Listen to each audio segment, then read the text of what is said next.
I swear to God, one of these days I'm gonna figure out how to start a stream without being muted, either hardware or software level. Anyway, welcome to Sit Down, Shut Up, guys. Thanks for coming in. Today we have Kingawoofclubs.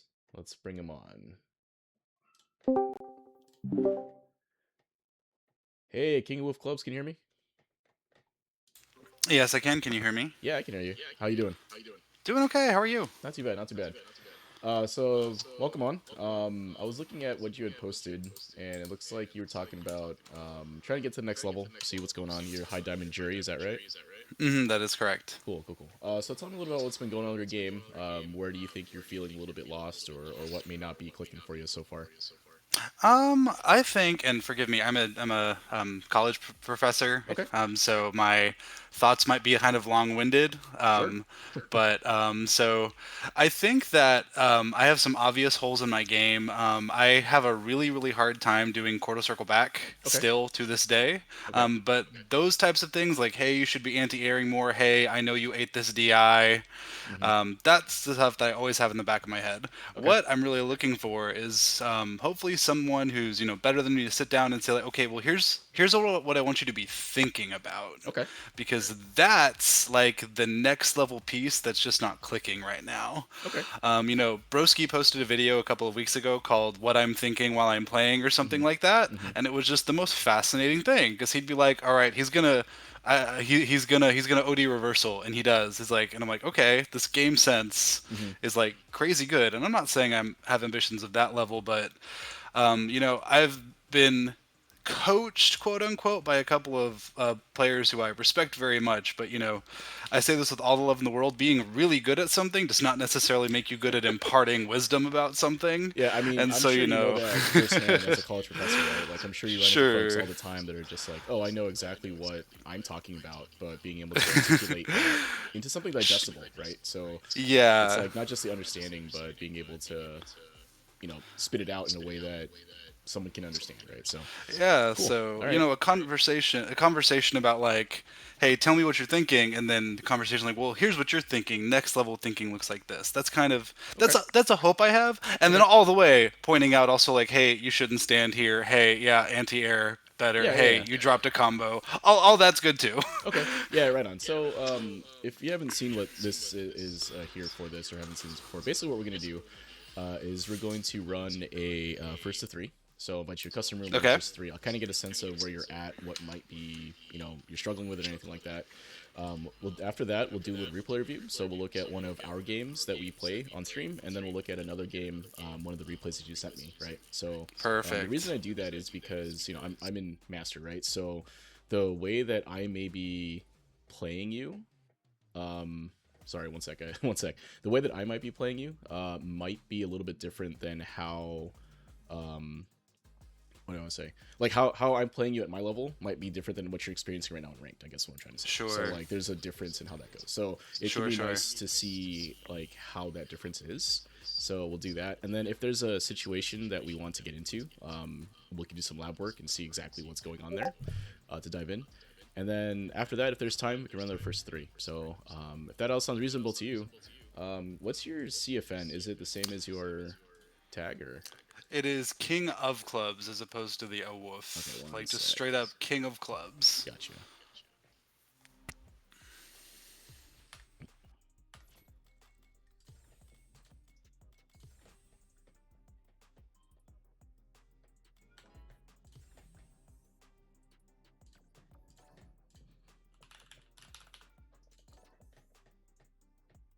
All right. I'm assuming it's this one. There's three King of Club juries. How about that?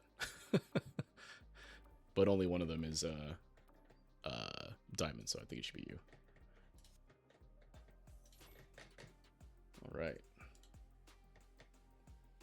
So you should get a custom invite. Go ahead and join up.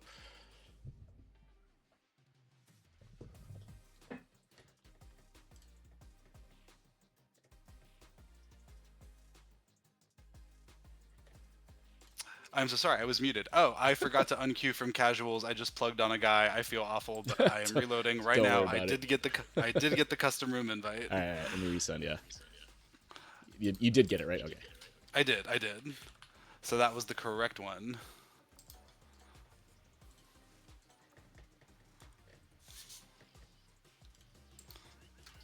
I'm sorry. Whoever that Ryu was, I'm real sorry. I'm sure it would have been a great match. I think it would have been fine. It would have been fine. That's the first time I've plugged intentionally, so I'm okay. I'm okay with that. It wasn't for like a salty reason either, right? So No, like I would. It was like loading screen plugging. So, yeah, all right, custom room. All right, cool. I will join. All right, let's go ahead and queue up any slot there. I'm going to deafen at this part, mostly because I talk a lot, right? So I talk a lot like while I'm playing through the game and what I'm thinking. Perfect. That, I'll do the same. So I also may not rematch right away, so the timer may run down to like 1 or 2. So don't worry, Totally, I'm still here. totally worries. Yeah. I will do the same. Sounds good. All right, good luck. Yep. Good luck.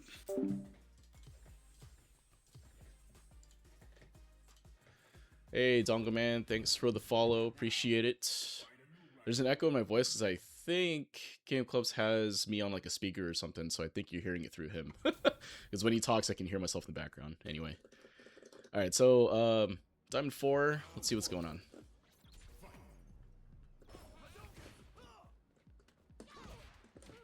Okay.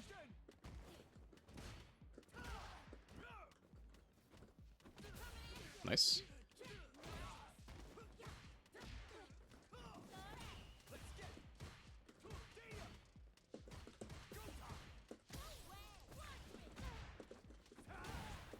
Oh. Not gonna lie to you, that was pure luck. Oh.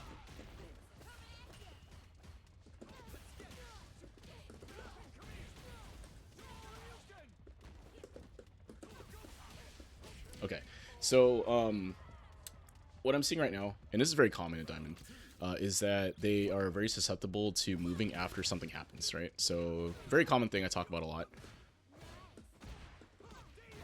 is that after an event of some kind, right? Maybe a block string, they'll move. If I delay my crouching medium kick, they'll move. See that, right? Maybe not in that section. Uh-oh.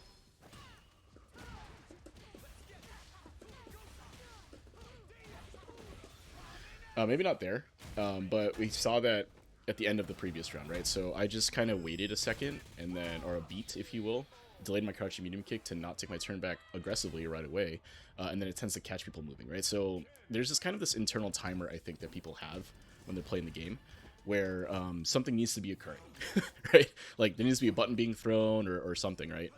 And this happened, again. Oh, nice. Nice.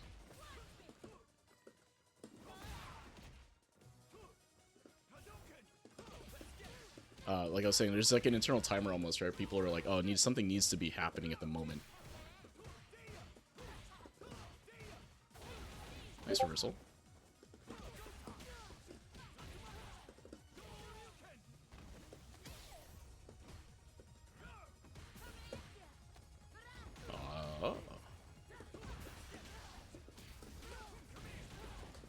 Alright, so I'm leveling 1 here so I can burn them out. Oh, I missed it. I thought I was going to burn out.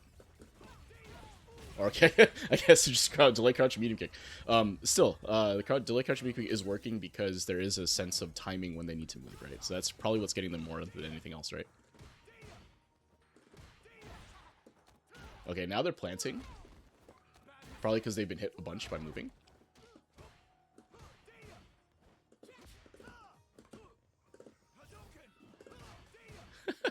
I don't have anything set XL. Goes for meaty throw, right? A lot, which is, I think, is fine.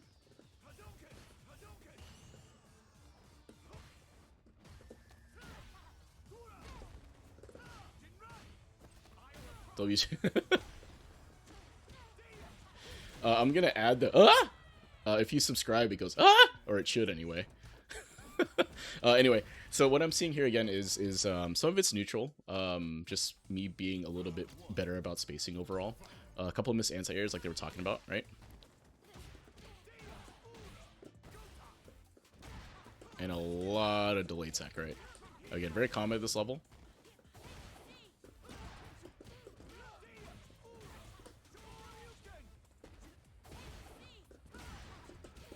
So I actually read delay tech both times there, but Shimi beats both things, right? So it worked out. Right, so a lot of delay tech, right? Okay, now they stopped.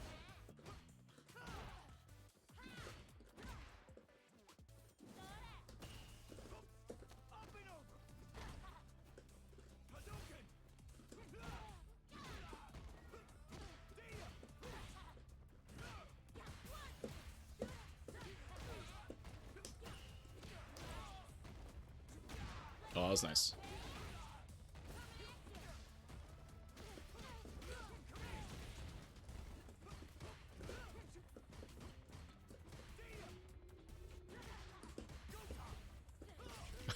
More teching, right? So, what I'm noticing right now, besides the neutral aspect, is I think there's some tendencies on defense that we can kind of exploit a little bit to be able to win, right? So let's bring them back on and see what they thought.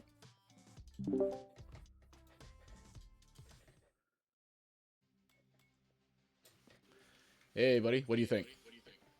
I was worried I would make a total fool of myself, and even though it was an 0-3, I don't think I made a total fool of No, myself. no, I think you play fine, honestly. I think like at the level you're playing there, you probably make master pretty soon, right? If you continue playing on the path you're on, right? What I'm noticing more so is that there are just some neutral tendencies and some defensive option selection that we can probably talk about a little more, right? So I'm going to share my screen in Discord, and we're gonna do a little Sure, replay I'll follow review. along. Yeah, let me go ahead and share here.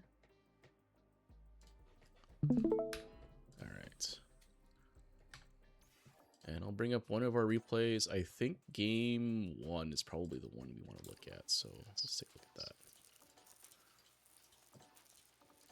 Yeah, let's look at this one. I think this one should be good. Let me know if you can see my screen. Let me see here. There it is. Okay. Cool. Yes, I can. All right. So this was game 1, right? So our very first game that we've ever played together. I don't think we played each other or had the pleasure before. So basically, I think like the approach generally is, oh, let me try to figure out what this person wants to do, right? So probably gonna take us a little slow to see what happens, right? All right. So this interaction right here is interesting, right? So why it's interesting is because you got hit, right? I don't know how much replay review you've done in the past, but typically when I go through replay reviews and stuff, if you want to really get to that next level, what a lot of people will do is when they do replay review, they want to look at situations like this where they got hit or some sort of disadvantage occurred here, right? So you got hit here, right? Like you got counter hit by my stand medium kick, right? And then you're going to take a combo, right? So why did this happen? Right, so let's take a look. Right, so this is the moment, right? And let's look at it right before, right? So, right about here, right? So, right here, we're in neutral. Both of us are, right? Like, we can still move around and stuff. And then what happens is you want to press your stand heavy kick, and I want to press my stand medium kick, right? Like, that's exactly what happens here, right? So, look at the distance you push your stand medium kick at, right? Or stand heavy kick at. Right, so here is very close already, right? So Juri's stand heavy kick goes all the way, like, from this distance, it would hit past where Ken's body is here, right? It goes pretty far, right? And it's slow, right? Like, the startup for this is a bigger, it's a bigger button, right? So if I look at Juri's frame data here, you look at his stand heavy kick, right? It's 15, I believe. 17. Oh, sorry. Stand heavy kick, right? Yeah, 17 frames, Yes. right? So pretty big, right? Yeah. And to some, it makes sense why that's that big is because it goes so far, right? And it's really Oh, big. sure. But if you think about the situation here, right? Anything I press, hold on one sec here. Just turn this up a little bit. Anything I press here is going to stuff what you're going to do here, right? 17 frames is a big move. So from this distance here, right? Basically anything I press is going to beat your move. Even Ken's stand heavy kick, right? His own like biggest move is like 12 frames or something like that, right? So it's going to stuff this. So what this means is that when I walk up and do my faster button, and I don't know, I didn't actually know you were going to do this, right? I'm not predicting anything in particular. Sure. What's actually happening here is that I'm walking into a range where my stand muni kick will reach, right? So if you look at the distance where I press, right? My button's coming out here already. Hmm. But if you look at right when I was about to press, like this distance here is about where can stand medium kick ends up. It's like about here-ish. It's a little close because you move forward, but like this is about where I want to be pressing my button at. Sure. And because of that, right, that subtle interaction of like, oh, I pressed my slower button too close, you get counter hit here, right? In fact, you still have 7 frames That's a before great this comes out, frame. right? Right, this right here, right? So Ken doesn't actually get hit here because there's no hitbox here, right? But you can see, right, that you have Hmm. 7 frames still before your move will come And out, right? this is great, and I love this, but I do understand like everything about frame data. So Okay, if anything comes to, I shouldn't say everything, but I understand the basics of frame data. perfect, So. right? So I won't need to go through that too much, but the reasoning behind it, right? So I can just say, oh, it's this, right? Yes. Okay, perfect, Yes. perfect. So that's why you got hit there, right? So it had Hmm. less to do with like some sort of godlike read on my part or something like No, that. no. What it really I is, heavily. yeah. I'm learning how to space. I will say, and this might be good framing actually, is my biggest transitional thing as like a late platinum, early diamond was one of my first coaches. Was like, we will unlearn this later, but for now, I want you to be spamming Juri's drive rush. Okay. Because that will just, because you need to learn to use that, you Hmm. need to learn your buttons, you need to learn, and that'll get you to diamond, and then once you're there, unlearn that and start fishing for other things. So Yeah, yeah. I'm a I'm really trying to huge, use yeah, yeah. standing heavy kick in neutral, Yeah, but 100%. definitely I'm a working on huge spacing it. proponent of doing something until it stops working, right? So Hmm. I don't care what anyone says about what I'm doing. If it's working, right? If I'm winning games, I who cares, right? It doesn't matter. Yeah, It's when it stops working, then you're like, okay, maybe I need to come up with something else, right? So, sure. and this is, I think you're going to see something similar throughout the rest of this game, where the spacing is what makes the difference, right? So, like, Absolutely. right here, right, for example, you have just gotten hit, right? So most people will be like, okay, I don't want to press again, right? If you look here, when I press my stand heavy punch, this is more or less at the tip, right? I mean, I'm a little close, right? I could probably be a little bit further away because you're couching Sure. here. But you can see that the distance here is like at the tip of this range, right? And what this Yeah. means is that I can press my button a little bit sooner because, I'm going to land it still, but I don't have to walk up anymore. I can just press it, Yeah. right? Yeah. And if you look what happens here, right, after this button comes out, you get pushed back, right? So even though you're +2 here, you're plus, it's your turn. Nothing you can really press. Obviously, you can't punish me, right?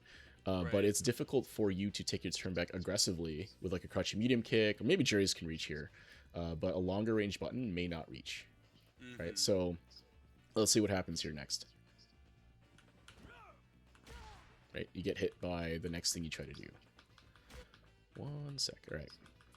So I press this button, you get spaced out, and then you get hit by the follow-up button when you try to take your turn back with a crouching medium kick drive rush. Right. Just 1 sec. I'm getting a little bit of echo on my end here. 1 second. Test. Test. Okay. Sorry about that. I'm That trying might to. have Yeah. been me. Okay. No worries. No worries. If you have me on speaker or something, that might be why. But anyway. I don't. I think my mic is just really right next to my headphones. Oh, it's really sensitive. Wow. Okay. That's a high end mic. No, it's $20 that my school bought me. Oh, it's it's too good it then. might just be a bad mic. It's not But please, directional enough. I'll Yeah. mute myself. Continue. Yeah, yeah. So anyway, but this is why you get hit here, right? So even though you try to take your turn back aggressively, you're a little bit late on the press, but the reason you get hit here is because the space allows me to just kind of press this a second time, right? So I think that had you pressed this timely, right? So after you block this, right here, if you had pressed crouching medium kick right here, maybe this works. Let's find out. Right.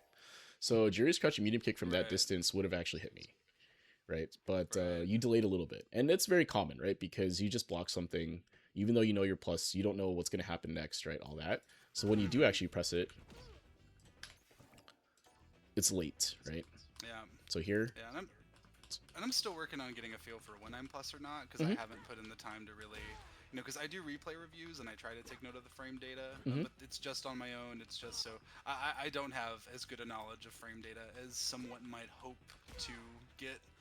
yeah, But yeah, yeah, I think, and this isn't me trying to make an excuse. Just thinking, I'm like, I feel like I forget that the window to retake an action after you block something is Mhm. literally like a tenth of a second, if that makes sense. Yeah, yeah, it's Like, five like frames. I, Yeah. I'm registering that I got hit, and by the time I realize I should have pressed something, it's maybe a little too late. Yeah, yeah. But This is actually an interesting point. So, the actual amount of hit stun and hit stop and all that makes it actually makes things a little more reactable than you think, right? So what you is it? have a 8 little more frames, I time. think. Yeah, it's like it's kind of a lot here. So it just depends on the move and the button. So if we look at this here, right? So that's that, right? And I don't know if you can see it, but I'm actually moving the frame meter forward. Like I'm actually advancing through the replay frame by frame. But if you look Right. at the frame But the meter here, frame data's not nothing's happening, right? advancing. Yeah. So the reason for that is because in Street Fighter 6 there's hit stop, right? So or in this case it's a Right. block, or I think it's called hit stop in general, right? So these are just intermediary frames where there's no action that can be taken, but the game is kind of still going on, if that makes sense, right? Neither of us can do anything. We're both locked while this is happening. Yeah. And it's for a couple of reasons, right? One is that it allows moves to be a little bit more reactable. Like overall, you can kind of confirm things better, and it's more cinematic, right? So there's this shake that happens and all that. So there's a set amount of this per move, right? It's usually longer on heavier moves. So the heavier the move, the longer this type of hit stop happens. And then there's still recovery, right? So after this happens, right, there's a set number of frames here. And then there's still another 23-ish frames after that is neither of us can really do anything, right? But you have almost half a second to recognize you got hit here, is what I'm trying to get at, right? So that's part of it. The other half is that sometimes moves don't quite have like an ending lag situation, or they end like you can take your action sooner than you think. A big one of these is like Jamie's super, right? So when Jamie does a super, like a level 1 or level 1, I think is what it is, or like an OD breakdance or something like that, he has a lot of ending like animation, right? Like that's still occurring. But your character, if you block, will be able to act. He just has a ton of like after animation, right? So some of that is just playing more and getting used to like each character's kind of how much time you actually have. But you do have a little more time than I think you're used to here, because this is again from the time I hit you to the time you recover here. This is 23 frames plus the hit stop, which I think is for stand heavy punches. It's like 10 plus frames, something like that. That's like half a second, right, of real time when you register you got hit. Totally. And similar on block, right? There's still hit stop on block. The recovery is still there, right? Like this frame here, this frame data doesn't change if it's hit on block. The difference is how much time it takes for you to recover, right? So that's what I'm getting at, is that you have more time than you think to react to stuff. It's just that you have to get used to the fact of like, oh, I just got hit, recognizing that sooner and all that stuff, right? It just takes practice, I think. Right. So this was good right here. This crouch medium kick, right? You caught me moving, which is good, right? So I'm standing a little too close for you here. I tried to move out of the way of this to try to whiff punish it, but you caught me, right? Like I'm too close, so this is good. Right. Good here, and then a drive rush, right? Oh, just forward dash. Okay, meaty. Good.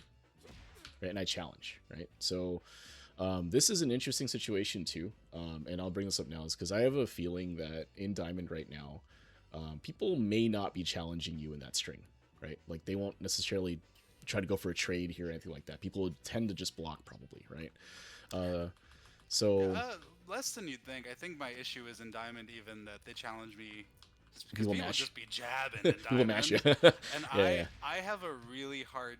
I forget that I'm trying to form a habit right now, and I'm very bad at it. Where the second time they do that, I switch over to the light kick string. Yeah. I just forget, Okay. like in the heat of the moment, and then I die, and I'm like, oh crap, I need, because I was autopiloting that. Because Street Fighter 6 is my first fighting game, not trying to make, just for context. Okay. I was autopiloting that for so long because it just worked, and Yeah. I'm still working on trying to switch over to, because that string's great, it's super easy to hit confirm. You don't want to necessarily stop doing it, but if people are challenging you, you gotta be. I'm trying to switch, but I do know I should be switching over when people are challenging me. Yeah. It's definitely it's definitely something that I bring up a good amount, is because through Diamond, right, there's a lot of people that mash, but there's also a lot of people that are like, okay, let me try to play the game quote unquote correctly. I'm not gonna press when I'm minus, blah blah blah, right? And like this type of string, you can get away with players like that because they don't recognize that there's a gap, right? So part of it is that me being, I'm like, me as a player, like Juzzy the player, I tend to challenge a lot in these types of situations because I want to see if you are in fact keeping your strings tight or not, right? Because if you're not, like what happened there, right? You went for a meaty. I was able to interrupt the pressure. This happens, and now we're back to neutral, right? And I'm out of the pressure situation. So if you're not able to enforce those plus frames, then I'm able to kind of stop you from kind of stealing a turn a little bit here, right? Like that's basically what happens here is that you're trying to steal the turn back by using a bigger button, a greedier button, if you will, and I'm able to kind of interrupt that, right? But you're absolutely right. If you start noticing someone mashing on your plus frames like that, then you definitely need to keep that frame trap tight, right? So don't leave too big a gap. Switch to the light kick or 5-frame or whatever button you have that will beat the 4-frame jab, right? So, right. So good job not pressing there, right? Okay, so this is going to be critical right here. So it's kind of a small, subtle interaction, but take a look at what happens here, right? So you block something. Ken's Jinrai is actually punishable, but it's hard because I could frame trap you, right? So most people don't press here, and that's totally fine, right? Ken is BS in that he can put you in this +7 situation for you. Like Ken's -7 here, and you're the one guessing, right? That's is what it is. That's Jinrai. Yeah, it's Jinrai, right? But look at what happens here after you block this. Right, here's the block stun. Here's the neutral. You recover. You immediately back up. Right, you're holding back here. So as soon as you block this, right, you block high, which makes sense because Ken could go for the overhead here, maybe you're fuzzy guarding or something like that. But I'm taking note of what you do in that situation after you block something, right? In this case, you move back, right? And I actually move forward here and jab you, right? So in my mind now, I've noticed that you tend to move after you block something, right? So let's see what happens and if I'm able to exploit that from you or not. Good tech. Drive rush coming in. Whiff, unfortunately. Yeah, I should have used medium kick there. Yeah, some a little bit longer. It's okay. I mean, that kind of whiff, I think like it's pretty obvious what happened, right? So I'm not gonna spend too much time on that, right? All right, this was totally luck on my part. So what should have happened here was a drive rush, right? And I don't. Right? I miss my input. I make a mistake, and then I try to input a medium Jinrai because that's what I think I wanted to do originally. And a Dragon Lash comes out that profiles your low here, right? So this is completely lucky on my part here that this happened, right? But it worked, didn't it? It did, and the thing I wanted to emphasize here was that once I recognize this, I continue my combo, right? So this happens a lot in Street Fighter 6. Is like you'll score random hits like this by accident, right? A lot of times it happens on things like you try to anti-air a dive kick or like a sim teleport or float or something like that, and you score a hit unintentionally, or even during a trade, right? And part of playing the game is being ready for those situations as well, right? So knowing what that route could be, right? So okay, so Oki situation here, right? I put you in a guess situation, right? Take a jab here and see what you do, right? So I went for a throw. I'm too early here, and then you're able to do it, right? So you went for a delay tech essentially, right? A little bit, yeah. You went for like a tech here, right? So I noted that too, right? So I'm like, okay, they went for a tech in that situation. So let's see how they continue their defense, right? Here specifically, like that was a big gap. I noticed the throw if I wanted to side switch. Okay.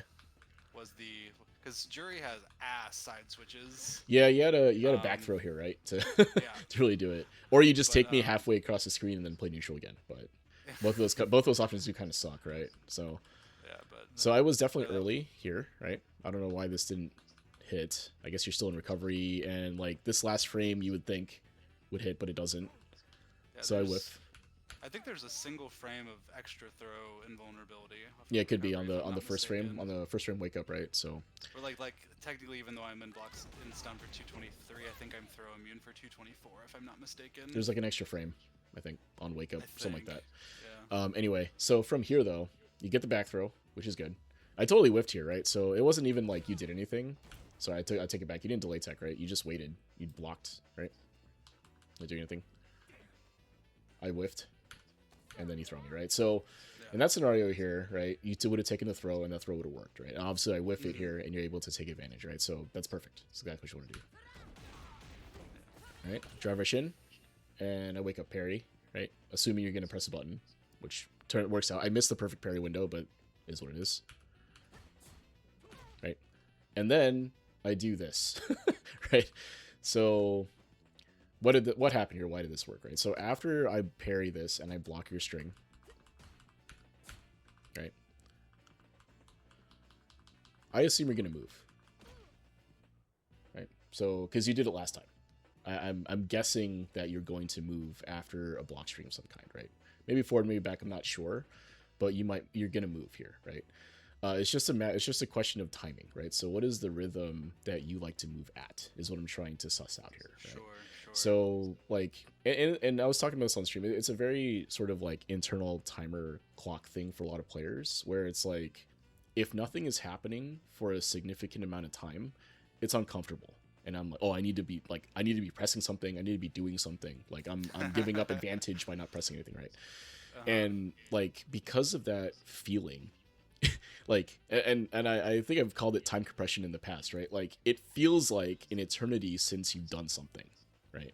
So after this happens here, right? You press these buttons, right? This is done, right? So you've gone through your string. I blocked the whole thing. Nothing is happening, right? I guarantee you that if you were to think back, or not guarantee, but I have a strong feeling rather, that if you look back at the situation and thought about what you were thinking at that moment, you're thinking, I need to do something. I need to move out of the way so I don't get hit. I need to maybe press a button to continue my pressure. I need to do something, right? And it's been forever since I've done something, right? And that happens, I think, a lot, especially for and like you said, this is your first fighting game, right? I think like as you get into fighting games, your kind of internal clock, you start to develop one, right? Of like how long things are happening, right? And I'm guessing here is you're like, oh, I need to do something. But if you look at the real time, how long it takes for me to hit you, like not even a second passes before that happens, right? But when you're in it, that can feel like forever, right? So that makes a lot of sense. Yeah, and that's why I think a lot of players tend to back up after a block string or after they block something, right? So you did your block string, you know your turn is over, right? You understand that, okay, I can't continue pressing because now Juzzy can press his button and hit me. So I'm going to stop, I'm going to block, and then I'm going to move, right? And because I don't do anything here, you're kind of like, okay, I can move out of the way now, and all I do is just delay my crouch and medium kick a little bit, right? And again, trying to read the rhythm of when you want to move. Based off of the previous interaction we had where you blocked the Jinrai, right? So I kind of get a sense, okay, they like to move at this. I have a sense they're going to move around this timing, right? So I delay by a few frames and press. And then now I'm out of the corner, right?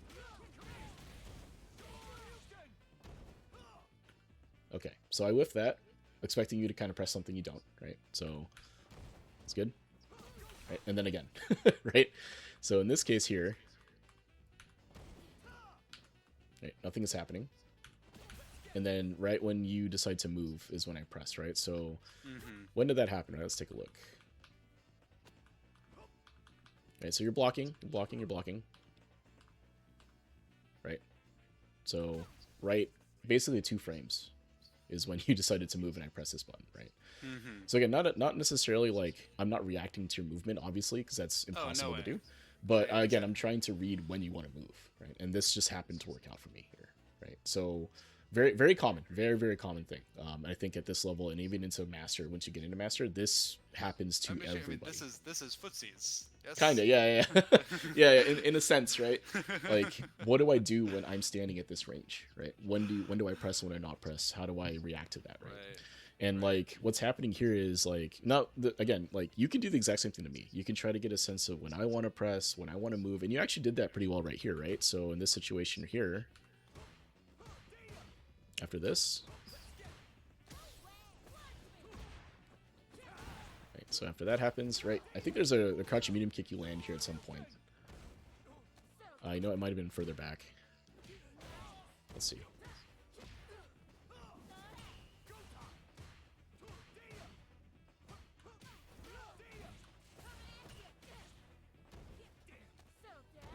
Where is it?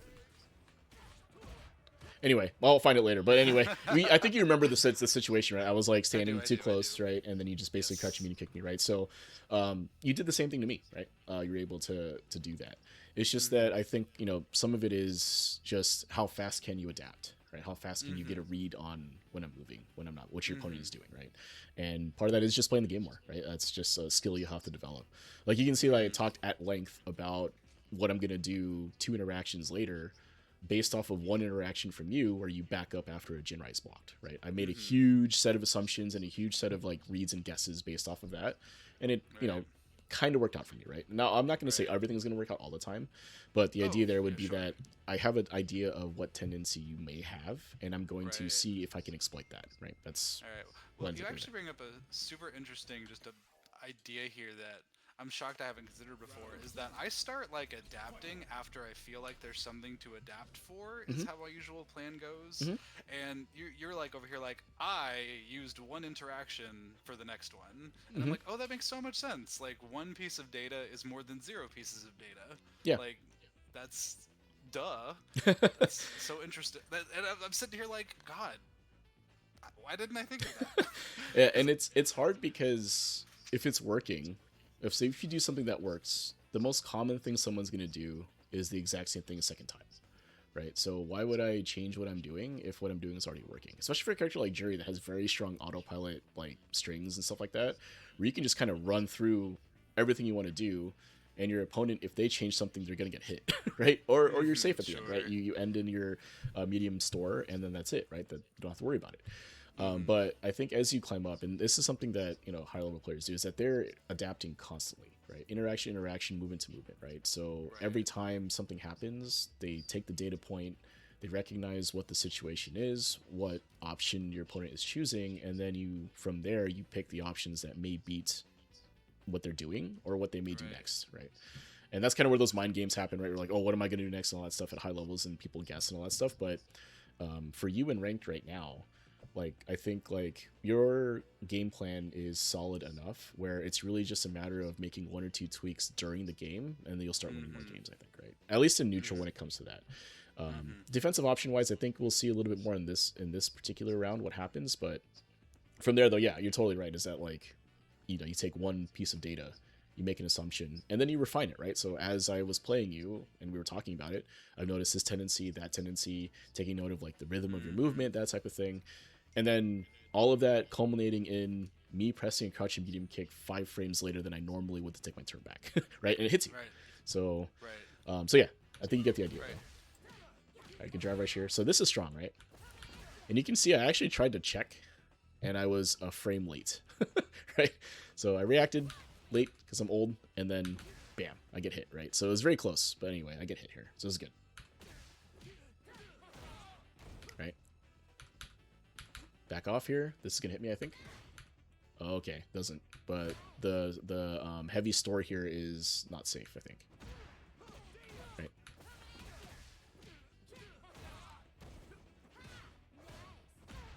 Right. So heavy store here gets clipped, looks like, by the my stand medium kick. Right. So if you are gonna end in a store ender, either make sure it's safe or watch your spacing. Right. So if you think it's gonna whiff or something like that, just don't do it. Right. Try not to autopilot into it. Right. It's and again, totally right.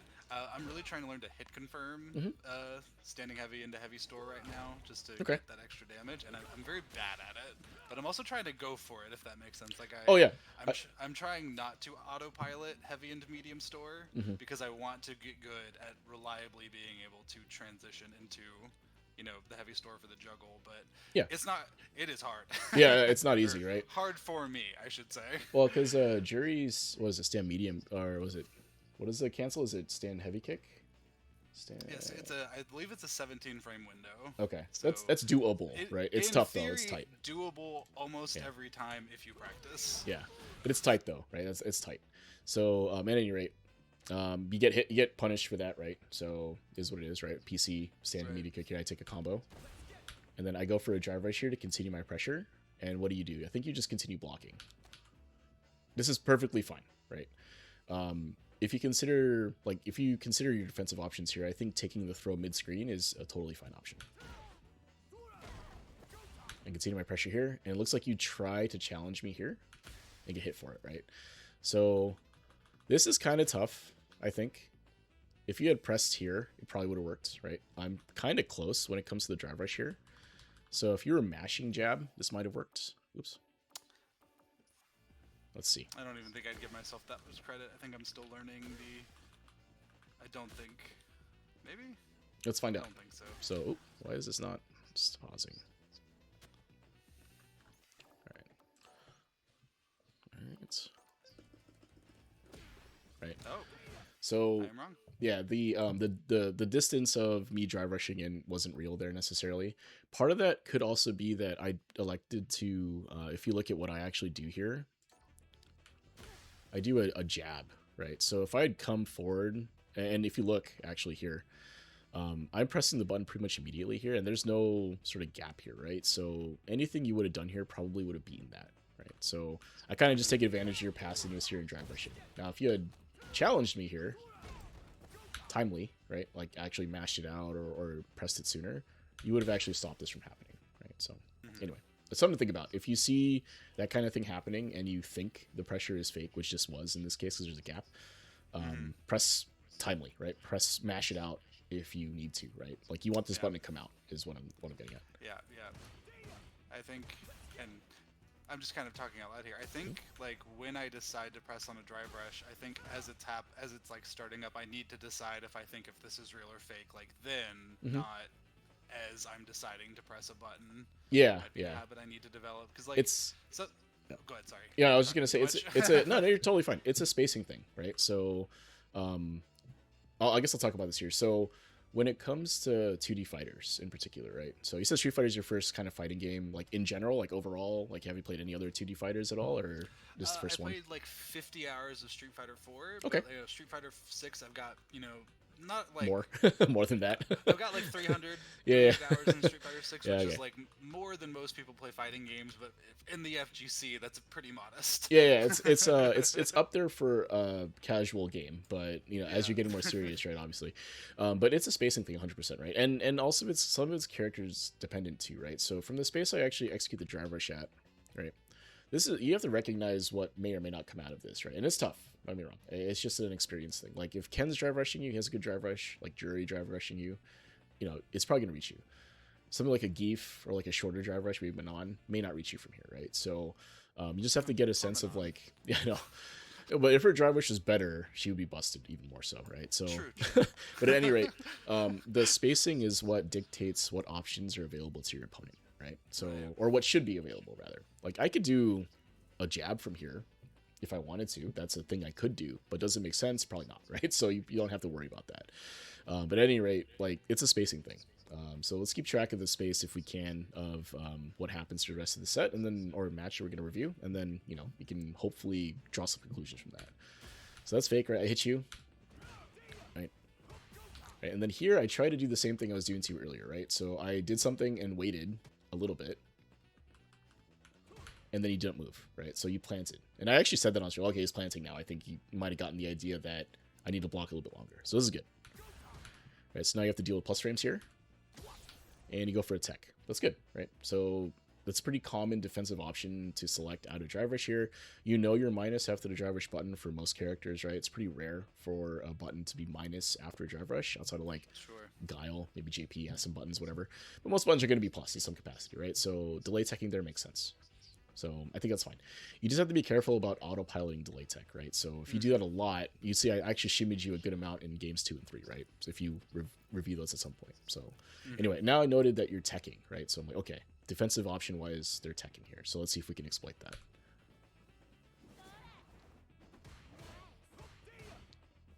All right, so what happened there, right? How did you get hit?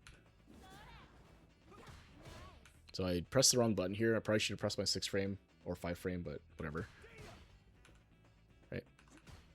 So jab, right? I'm minus here, technically, even though it's a chain light and all that stuff I could cancel or whatever. Let's see what happens next.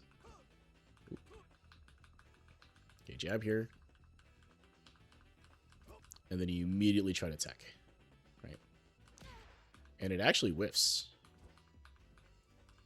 Like if Ken does nothing here, it whiffs, right? So that's why you got hit there in that scenario, is that the jab pushback was a little bit too much. It wasn't a point blank jab, so the threat of the throw was a little bit is not going to happen if I unless I move, right? So I won't fault you for teching there, because if I do actually do something here,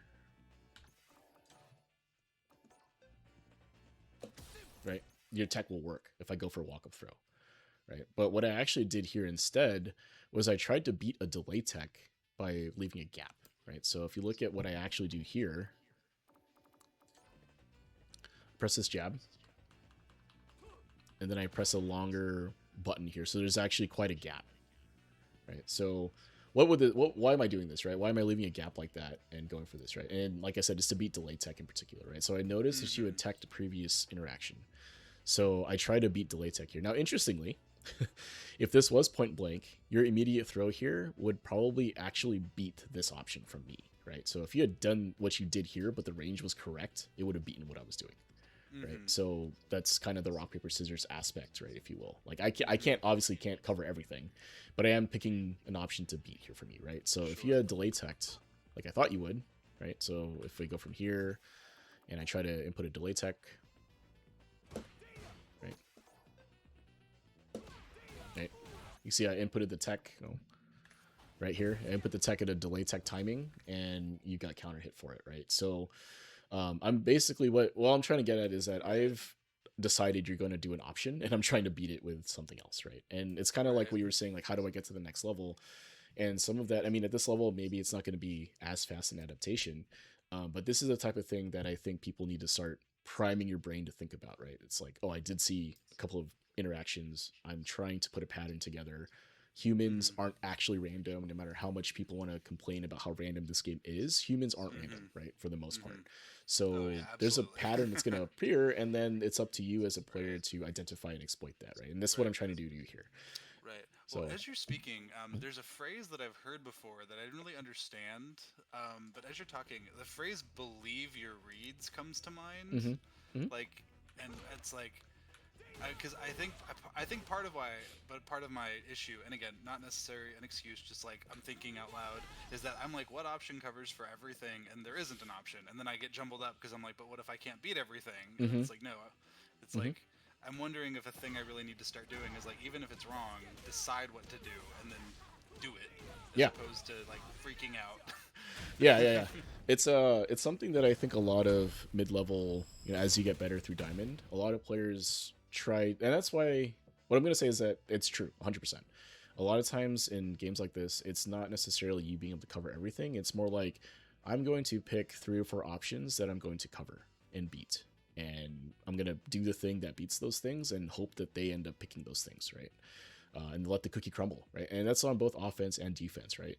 When it's an Oki situation, right? I have you knocked down or something like that. I have to guess too. You could reversal me, you could delay tech, you could jump, you have a lot of defensive options. My role is to figure out or go for an option that might beat whatever option you're choosing, right? And in game 2, or was it game 3? I can't remember now, but there was a game where you went for an EXTP twice at the end, right? And they ended up dying for it. And I said on stream, I was like, I didn't actually read EXTP. I read shimmy. Or sorry, I read a delay tech from you. So I was trying to shimmy you, right? And shimmy happens to beat both delay tech and reversal. So I was covering multiple options. You picked an option that loses to that, and that's why I was able to hit you, right? But 100% you're correct is that as you get better in the game, you're going to recognize a lot of discrete situations, right? Like, oh, this is a +2 situation from Ken. He can do XYZ thing, right? As you get more and more experience in the game, you'll be able to recognize the situations more and more because you've been in them. And then now you can be like, okay, I can pick an option that might cover half of what Juzzy can do, well, half of what Ken can do. Right. And then basically flip the coin, right? Is that going to work or not, right? And you can see I was doing it to you, right? I was picking the option that I think is going to beat what you're doing on defense. And sometimes it works, sometimes it doesn't. And sometimes it's because like you were attempting to do the thing, it didn't quite work out, or maybe I got lucky, right? Maybe it's just worked out that way. But at the end of the day, I'm picking an offensive option or an option that I think will beat your option, or a set of options that might come out, right? And that's why you hear about option selection. That's why delay tech is so strong, right? So delay tech beats both meaty strike and meaty throw, right? Like if I do those things, you're going to beat them. But it loses something very discrete, right? It loses very very hard to that too. So pick an option, let the chips fall where they may, and then the next time it happens, pick something else or think about it, right? Like, what are they going to do? What do you think they're going to do next? And that's really what it comes down to. So, and then you go for the wake up here. Unfortunately, I baited you a little bit here. So I know I remember saying out loud, "Oh God, this is embarrassing," but I will defend this, and that I'm like there was two things I will defend this choice, and I'm stuttering because I'm like, no, no, no, no, no, is I had tried to beat the allegations of diamond like and lower players just freaking out and just reversaling everything because they don't want to take a single defensive situation ever. And I felt very confident. I'm like, I have done nothing but down back basically Mm-hmm. and maybe tech this whole set. Mm-hmm. I'm just gonna let this rip because I think 2 games is enough for him to be like he's very passive and does not like to let it rip. That was. And alternatively, if I let it rip in set one, I set the fear for the next 2 games of okay, he isn't afraid to let it rip. Yeah. So Setting the tone. Setting the tone is good there, right? And I was just about to say is that I don't fault that decision at all. I think it's actually it wasn't a bad decision to make, right? And I say this a lot, is that there's no really right or wrong in fighting games. It's varying degrees of correct, right? And what I mean by that is like, you could have beaten X number of options with that. If I had drive rush button, drive rush throw, you would right, have beaten a ton of things and right, gotten some meter back, put you in a situation to right. win, right? So it's just so happened that I picked an option that didn't work out. Now, Right. I again, like, was I yeah, was surprised you went with the bait there because I was like, damn, I have done nothing but down back mostly. yeah, I and I yeah, and some of that too is just internal clock as well, right? So I think people, when you play the game more and more, you'll get a kind of sense of when a reversal might be coming, right? Yeah, And and you it was super guess, safe right? to go for the bait there, because Mhm. you had a modest life lead, and Yeah. I'm just like, damn, okay, well, Could have worked. Didn't, but could have yeah, worked, right? yeah. Let's see. So let's see. There's that one. Let's see if there's another grappler. It can be kind of tough. Let's take a look at this one. Jamie. Okay. What's this one? Mr. Dr. Drive Rush. All right. So let's take the Geef one because I think that will be interesting. Have you watched these yet? I have not. So we're Okay, doing it cool. live. Cool. So while this is loading up, any kind of thoughts or questions at the moment that you can think about? No, I think I'm trying to defend myself a little too much when really we're all here to just try to get better and stuff. And I'm just like, oh no, no, no, but I can get good, I swear. But you talking about the thought process is really helping me Yeah, yeah, yeah. because the base and I I'm sitting here like, wow, this is crazy that all these little micro decisions are happening at basically every little interaction. I'm definitely not doing that yet. Mm-hmm. There's still so much to learn, and it's kind of awe, like fearful for a second, Yeah, but it's when you realize there's levels, right? Like I'm not exactly the highest level player out there, but it's like when you play me, it feels like the game's moving faster. It feels like your decisions are happening have to be faster and all that. hmm And I will sell you 100% that when I play somebody above my level, it's the same thing, right? It's like, what am I? How am I? I'm just losing, and everything I do is wrong. You know what I mean? But right. it's just that at a higher level, there's obviously as you go up in level, there's less mistakes being made, right? Like there's not as many opportunities to, capitalize on, if you will. Sure. And a lot of these sort of opportunities present themselves because of a footsie interaction that went the wrong way potentially, or an Oki situation where you were guessing correctly, right? That's really how that goes at a higher level for the most part. You see less of like, oh, someone just doing random things in neutral that are super unsafe, and then you punish them for it, right? That happens less and less. hmm Even through platinum, I think that happens less and less, right? So, Yeah, I would say so. yeah. So here's the Geef, right? Drive rush into the good old bear grab, right? So Is the interestingly, first frame of Drive Rush purple? I didn't know that. he turned The blue. first frame of Parry. I, It's funny because it's like purple into blue, and then it I turns didn't green. know.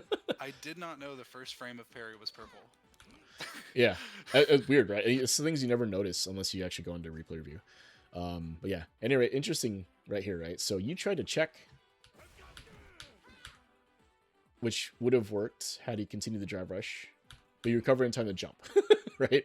So it's totally fine. I think this is exactly what you want to do. What I will mention though is that against grapplers, something you can try to implement more is just the neutral jump, right? So when you're playing against a grappler, You know, they go for the command grab here. You have to jump it. You can't delay tech. You can't option select against the command grab, right? So neutral jump is generally better in that situation, only because that's a full punish now, right? So Yep.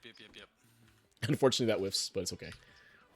All right, good stuff here. So how did this hit, right? So do this, right? And you catch him moving backwards, right? So he lands, tries to back up here, right? So why did this work? Is because he landed too close and tried to back up, right? And then you hit him with a crouch medium kick, right? So perfect. Ideally, what you want to do here.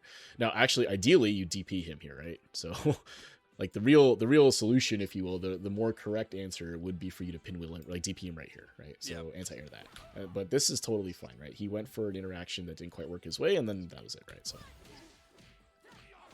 all right. So neutral jump here. I think this is fine. And that's fine, right? So you're reading maybe delay tech, wake up command grab, wake up button. Well, maybe wake up button. I think we'd probably jump in time for that. Yeah, if you did like a wake up heavy of some kind or some other button, it might have worked. But I will say that if he had jabbed here, wake up jab, you would have gotten lariated, right? So he's able to recover in time. Something that comes up sometimes here is that if you notice your opponent going for like parries like this, you can start empty jumping, right? So that would be the adjustment here. But anyway, you went for the button, and it's fine.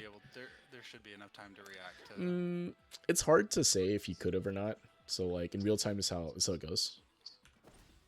Right. So could you recognize that? Maybe. I think like if you had gone for neutral jump, maybe.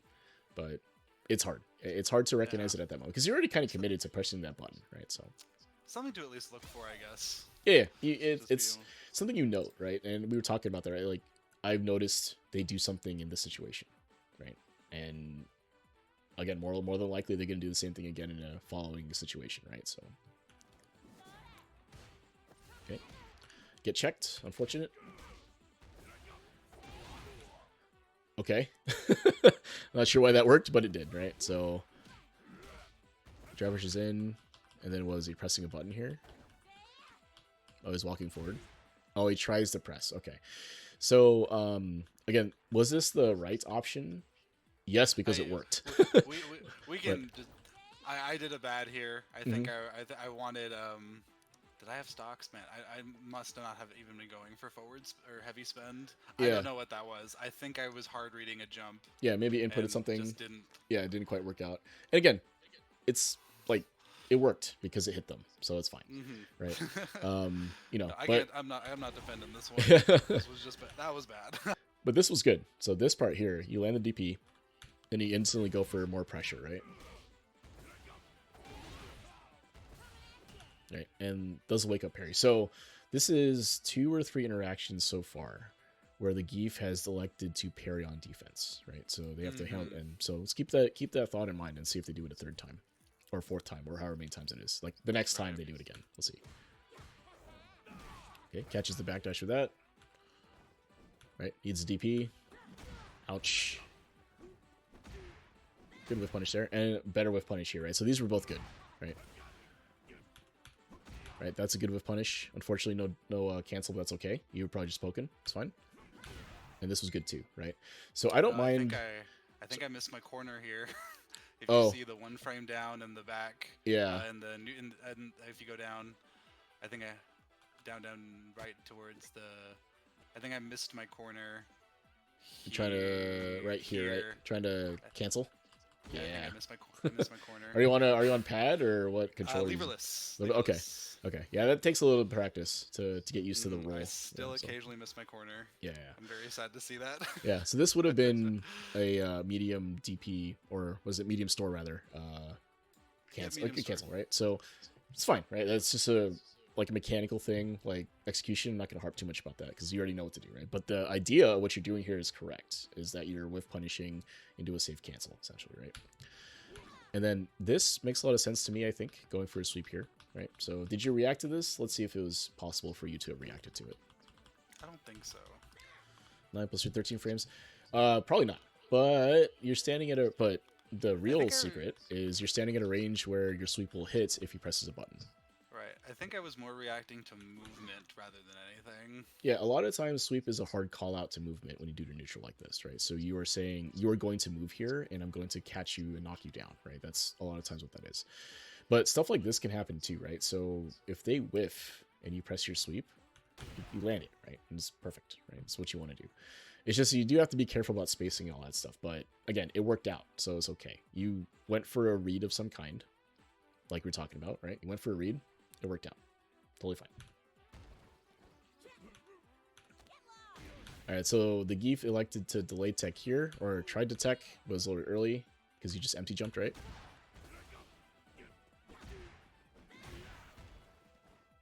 Right.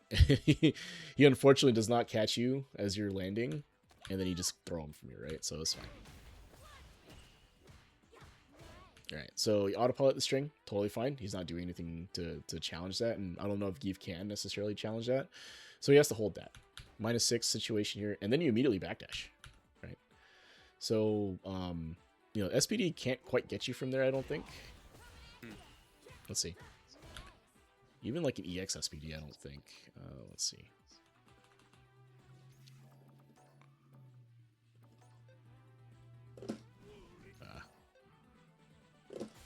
Yeah, right. So wouldn't have been able to reach you there, right? So backdashing is okay. I don't mind that in that situation if you want to kind of retake corner control, right? So if we look at the situation here, right, you block something, you're minus here. If Geef can take his turn back aggressively, potentially with a button, he doesn't do it. You backdash away, right? So giving up the space here, I don't mind that as much, right? If you look at like the game situation, you have a life lead, you have meter lead, right? And Geef doesn't have any defensive options, right? He only has level 1. Yeah, here I was looking for a jump out. Okay. And wanted to be able to space it with his Perfectly low fine. meter. I'm pressuring him in the corner. I will say, I think I do this too much. I think I fear the jump out a little too much when realizing that if I just figure out some set play to just beat that out with a meaty. But, you know, people love to jump in this range to try to get out of the corners. So. Yeah. And what I will say for that is that space-wise, they look here. You're already at a perfect spacing to stop the jump. Right? So you don't need to move necessarily here. You can back up a little bit, potentially. Because, again, Geef has longer normal, so I totally understand. But you can back up a little bit. You don't have to backdash. You can back up a little bit here and still be in range to do it. Sense. Yeah, you don't have to backdash. This is hard commit, right? So what happens here after you backdash? The Geef gets space back. Right? He's able to move forward almost a third of the... Now, of course, he does something like this. It's crazy, but he's able to get space back now, right? So that's what you want to not give up, is you want to keep him in the corner here, right? If you can. So, like you said, go for a set play of some kind, because a meaty will stop a jump. Or you just stand at the space I was talking about, right? Right under the timer. Yeah, I might be being overly... I'm not might. I can see how I might be being... Not might. I can see how I'm being overly cautious, like terrified of maybe having to do a crosscut. Yeah. And even then, with Juri, you can just back up and do the crouching heavy punch or whatever it is, right? True. You can probably cover both of those, especially against Geef. It's like a huge dude, right? So, but at any rate, the main thing to take away here is that I think this backdash isn't the worst thing in the world, but you are giving up real estate here, right? So you do have to be careful about how much space you're giving up and what the Geef does after, right? So as soon as you give him space, this Geef just walks forward, right? And that's not great for you. All right, so the Geef decides to burn out for the trouble of walking forward. So let's see what happens next.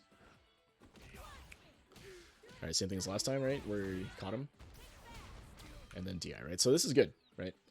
This basically checkmate for Geef here. Like, can't really do anything. I think if he matches throw, maybe. No, you got him, right? This is basically checkmate, so it's good timing on that, right? I don't think there's anything Geef can really do there, so.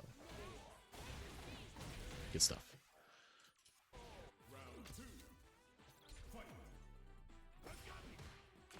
Oh, do you see? I did actually, when I was watching Burger Plays, I noticed this Geef mashing his drive rush out, and I thought this was the most hilarious thing. Hey, you gotta be sure.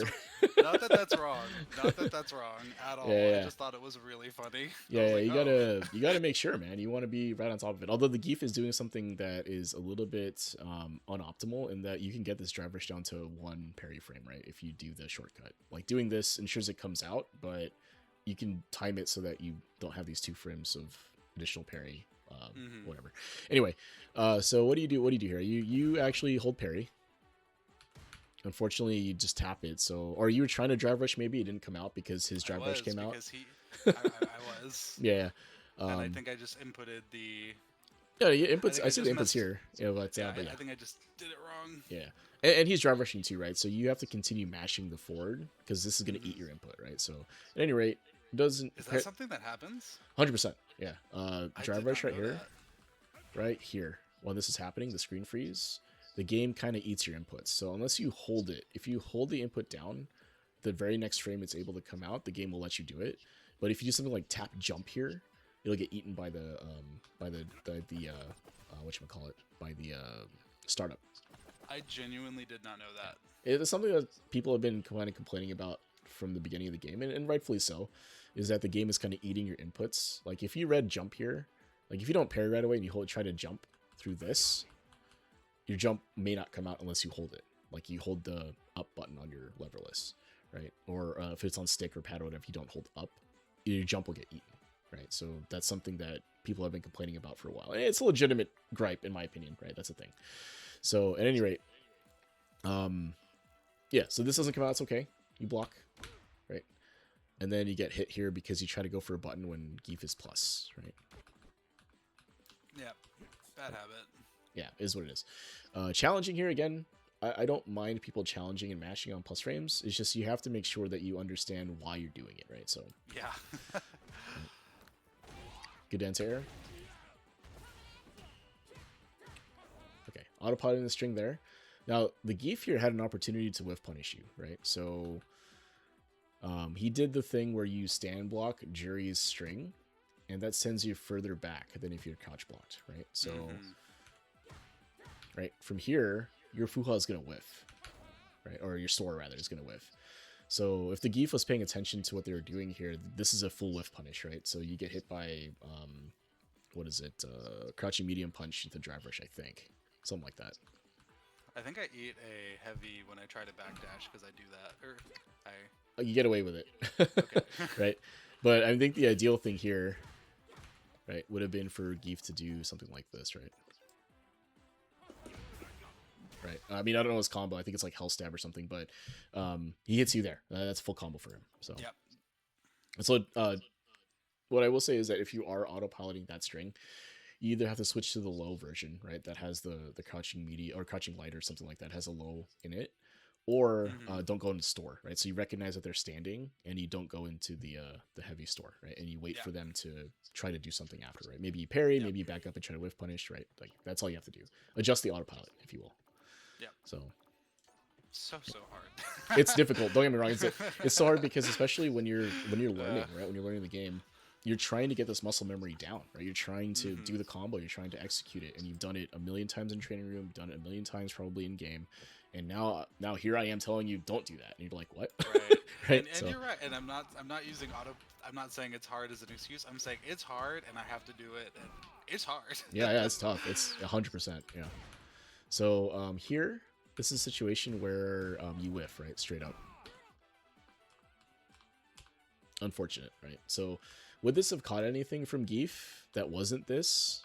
Maybe not, right? Maybe not. Because if he stands right here, and let's say I mash out like a crouching medium punch or something, like something that Geef probably wouldn't press because he's too far, but let's say he does it. Right? Both of us whiff. So now if you're reading something else, I guess, like I'm not quite sure what would, let's see what would actually get hit here. I think I'm just bad at space. I think spacing is just something I struggle with right now. Yeah. You know, because I would think I was, if I had to say, I think I was trying to read just moving forward because it's Geef, but I think I was just way too far for that to ever work. Yeah, and so is Geef actually, right? It's like I'm trying to do something that would beat this, right? Maybe that'll work if I did that.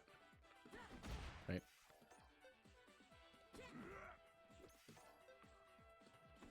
Right, maybe a sweep. But like Geef doesn't really have a big reason or compelling reason to press a button there. right? Because most of his stuff is not going to reach you either. Sure. So if you, and that's part of the footsies aspect, is that if you want to whiff punish something, you have to induce a whiff. And if you don't induce a whiff, you can't punish anything, right? And if you're too far for a Right. button, most people won't press. So that's something to keep in mind when it comes to spacing. And that's why, like when we were playing, why it felt like maybe you couldn't press in some situations, like you kept getting whiff punished. And that's exactly what was happening. I was manipulating the space in a way that made it look like you could press your button and then get out of the range of it and whiff punish you, right? So, but at any rate, this spacing right here, neither of you should really be pressing, right? Although Give does go for a stand heavy punch, which I think is acceptable in that sense here. But I think that you, where you were and where this is and all that, probably shouldn't have pressed there, right? So, Yeah, agreed. okay. Went for it. It's okay. And anti-air for that. Unfortunate.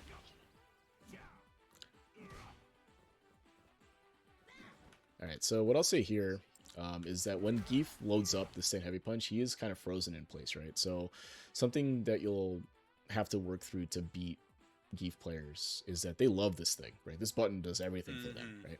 But again, they plant when they start charging. So if you think they're gonna whiff from that range, be ready for whiff punish, right? Right here, right? This is too far, right? Like it's gonna land right here-ish, I think. Right? So you have an opportunity to whiff punish right here, right? With like stand heavy kick or something. Just something to keep in mind, right? When you're playing, this is a Geef specific thing, but in general, Sure. right? When characters are standing at certain spaces, like I was saying, you kind of have to have an idea of what options they may have. Now, this Geef in particular is doing a lot of stand heavy punch charge. So in my mind, if I was playing this guy, I would just wait for an opportunity, stand at a spacing where a stand heavy punch would whiff, right? And wait for him to charge it up. And this is exactly what happened, right? Like he goes for this. Right here, and then it's not outside the realm of possibility to recognize that this is coming. Is what I'm getting at. Just practice, right?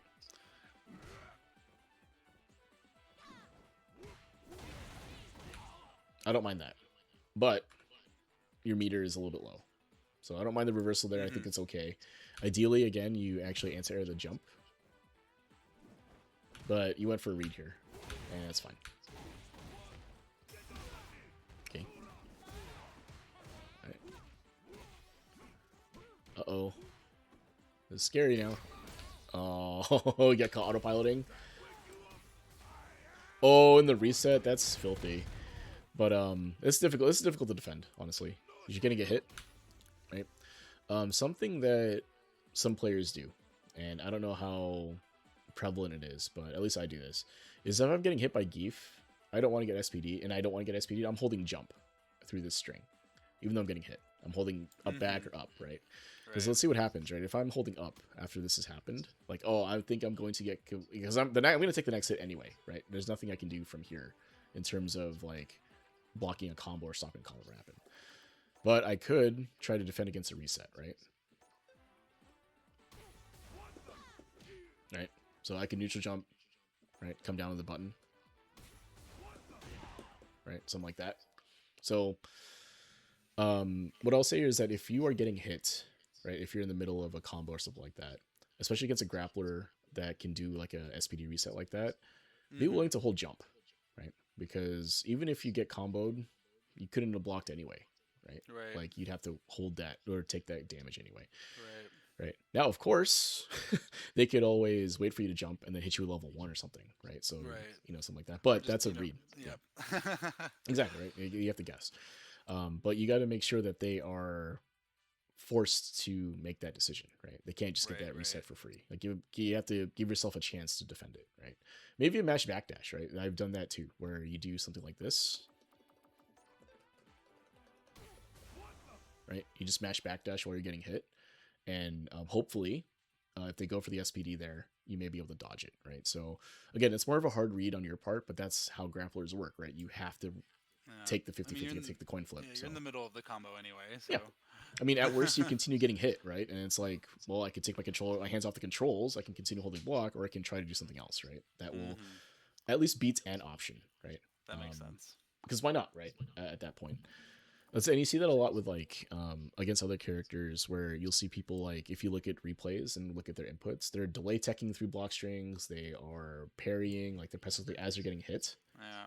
So that's why, right? Is they're like, well, I'm already getting hit, and I might as well give myself an opportunity to, if they drop something, right, or they go for like a cheeky reset, like a grappler or something like that, give myself a chance to get back into it, right? So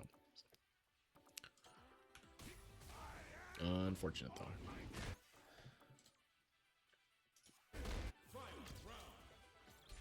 Oh, sorry, I probably should have looked at this. So if we look at like how this round went for you, let's just watch the whole thing.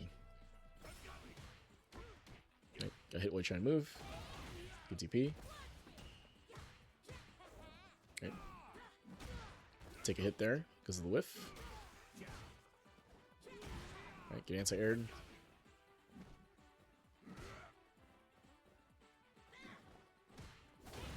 Okay, DP, good.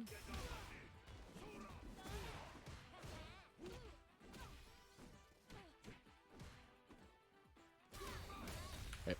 So how did you end up losing? There wasn't a ton of like combo damage type deals, right? You didn't really like take a ton of damage from the Geef, drive rushing into a combo. What actually happened here is that you took a bunch of stray hits overall, and then when you autopiloted and he DI'd you, he just kills you with an EX SPD, right? Or OD SPD. So you didn't. I don't think you really. I wouldn't say that he just like combo. Had a couple of opportunities. He had plenty of opportunities to hit you, right? Is what happened here. It's kind of death by 1,000 cups, if you will, Sure. right?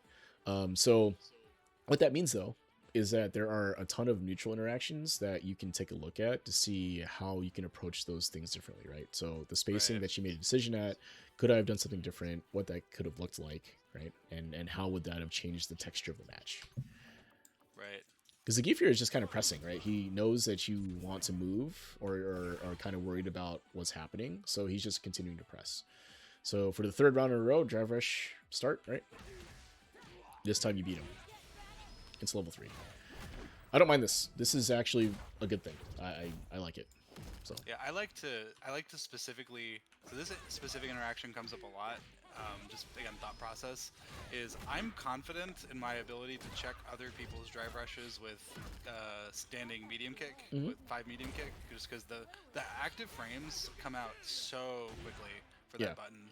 And I love spending level 3 right there because then I can usually build level 1 during the match. So, yeah. Early spend is totally fine. I think it's better to use it than die with it, if you will. So this is round 3. So what are you saving it for otherwise, right? And like you said, you have an opportunity to build level 1 potentially by the end of the round, right? But I mean, if you look at the situation, it puts you ahead, and then you manage to bait and dodge the level 3 here, which is pretty good. Oh yeah, this was 100% intentional. I love doing this shit. Oh yeah, no, this is good, right? 100%. I totally agree with the option here, right? Because if they reversal like they did here, you beat it, right? So that's good. I like it. All right, dominating position here now, right? So you have them at half health, more or less. You have the drive lead. Supers are even, right? Parity because he both spent, right? But you're ahead because he didn't convert his into any damage, right? So you have dominating position here. Okay, well, for meaty throw, he delay text, totally fine. Back to neutral, see what happens. All right, the backdash. But it worked, right? So this was exactly what you had talked about earlier, right? So you're worried about a jump, so you spaced it so that you can't, if he jumps, you're able to cover that. Even though I agree with you that I'm being overly cautious, the backdash is specifically because I want the easiest anti-air in the world if they jump, like the easiest angle. But I could be... I do think that's overly conservative, especially in this specific position. Yeah, I mean, all things considered, this Geef is going to walk up and jump now, right? So... Oh. What was your DP? It's this, right? Punches, not kicks. Yeah. It's just DP. It is medium, ADP, like in every sense of the word. Yeah. I'm trying to... If it's the light, do you want to use here? No, it's the... It would be heavy or medium, heavy, right? probably at that distance, medium. Something like that, yeah. So, like, again, like, from this distance here, right, that's not a hard DP either, necessarily, right? But you don't need a backdash, right? So, again, if you just have to be careful about that, right? You're giving up real estate, is what I'm getting at, so, anyway. It doesn't matter, because it worked, so... I like that option, overhead into throw. I think it's good. If he didn't delay tech through the parry there, like that, I think that's fine. Ouch. So he does the tech, you whiff your throw early, and then he's able to punish counter and throw you here. Okay. So how did you burn out, right? Let's take a look. Because your drive is very healthy here, right? Okay, that was one interaction where punish counter took a bar away. Drive rush cancel. Doesn't lead to anything, and then he hits you once, right? So all this is to say is that I think that this drive rush right here probably isn't the worst thing in the world if it landed, right? Or if you got something out of it, but it is expensive, right? You spend most of your bar from this, and you're now in a situation where if this doesn't work out, he can burn you out easily. That's what happens, right? Yeah. So you just have to be careful here. Going the driver again. The driver here I think is fine. Maybe not the best, not the worst.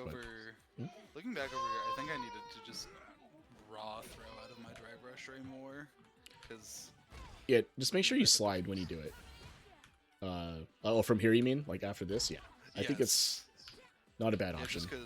Just because the Geef's been parrying almost everything and then blocking, and then he's blocking and then teching almost never the inverse, and I think I could have been. Like, I think if I'd back thrown here, I end up winning. Yeah, but I he doesn't tech this round. Yeah, he doesn't tech here, so he just blocks. Like he's actually backing up, so the throw would have worked, right? So if we take the situation.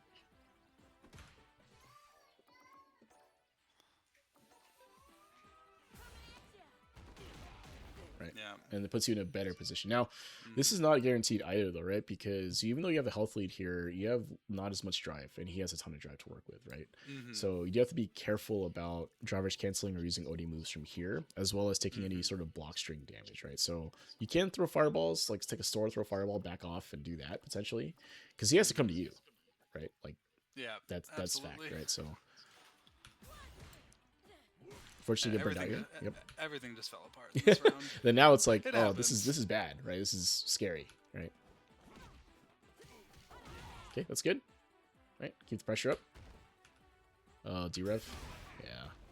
So D-Rev is safe, right, for Geef here because you're burned out. So because I'm burned out. Yeah, if you do anything, even if you block it, like it's your turn, but who cares, right?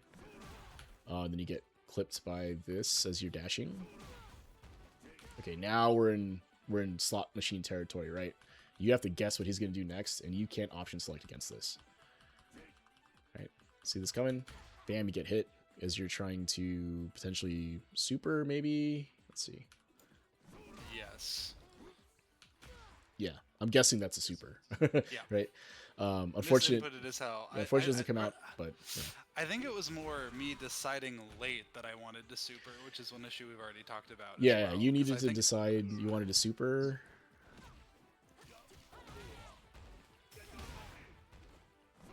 Here. Right? Yeah. And you're like, oh, I want a super now. So that would have worked. I don't know if it would have killed, but it would have worked. You got out of the situation. It doesn't kill, but no. Right. And then you get eaten by the SPD here, right? So he does a hard read here. And what defensive option did you choose, right? So you take the combo. Right. Better Oki from him. Frame kill, +5. This is a meaty command grab. So what do you do here? You just block, right? So you take this, right? So this is an interesting situation, and I'll bring it up because you have to guess here. You have to do something. You can't just block in this situation specifically. Because you're going to die, right? You're going to die to the next thing that happens, basically, right? So just blocking here and burnout like this, I think that you probably should have made some sort of defensive decision option here, like some sort of active defensive option. Maybe the super comes out here, maybe a jump, right? It's tough because again, you have to guess, right? Like he's coming in with a meaty command grab here, so you can't mash button here. You have to either commit to a super or commit to a jump, right? So just blocking here, like it's not going to help. Is what I'm trying to get at. So if the next thing is going to kill you, you have to weigh that decision on like an SPD will kill me here, so I can't take a throw, right? I can't like delay teching doesn't make sense against a grappler in particular because they have command grab, right? So you have to make a defensive decision here, right? Do I want to avoid the command grab or the meaty strike? but you have to guess, right? So I think he'd been going for SPD a good amount here, so I wouldn't have hated a backdash or a neutral jump here. But just blocking here, I think, might have been a mistake, because even in this situation, he could probably do a meaty headbutt or meaty button, potentially, and catch you. But if he does a meaty button and catches you, I guess you're dead anyway, right? So you do have to make a guess. So, yeah. And again, if I look at this round, right, and how this kind of went for you, you actually were winning for a good amount of this until that, right? The situation right here. Yeah. Right, the burnout in the corner, right? That's what gets you here, right? So, but yeah, otherwise, I think like where I think you are right now in terms of your game and all that, if you were to continue grinding ranked, you'd probably make master pretty quick, right? I think you're at the level where you would be able to get into master. It's just a matter of time, in my opinion, from what I've seen from gameplay so far. The issue is that I think that there are some spacing things that you can kind of work out, right? Just have to go into the lab and do that. And I can talk about some training stuff if that's what you're interested in. We can talk about some drills and stuff, but only if you're interested in that. But otherwise, it's just some spacing things, and then defensive decision making, trying to vary that up a little bit, right?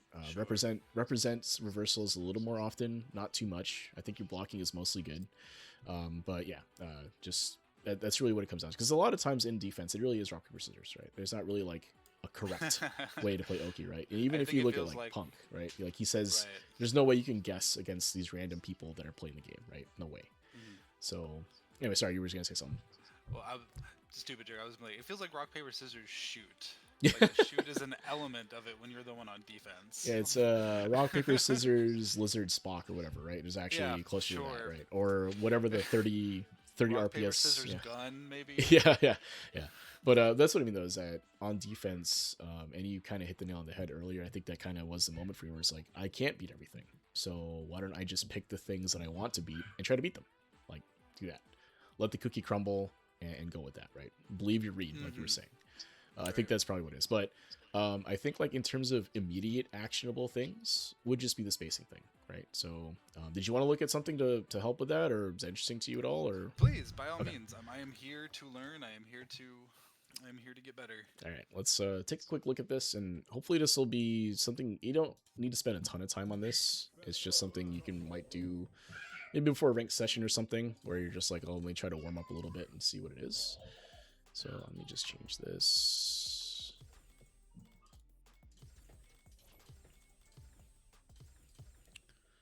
All right, so the training room here. And then we'll change it to Juri. Can I change this to Juri? I can, right?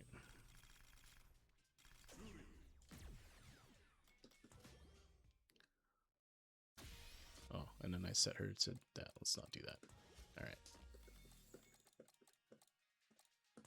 All right, so something you can do, and this is sort of a drill that I give folks when they want to improve their spacing, is that consider the buttons that you would be pressing in neutral for Juri, right? It's probably this one, stand heavy punch, is pretty good, right?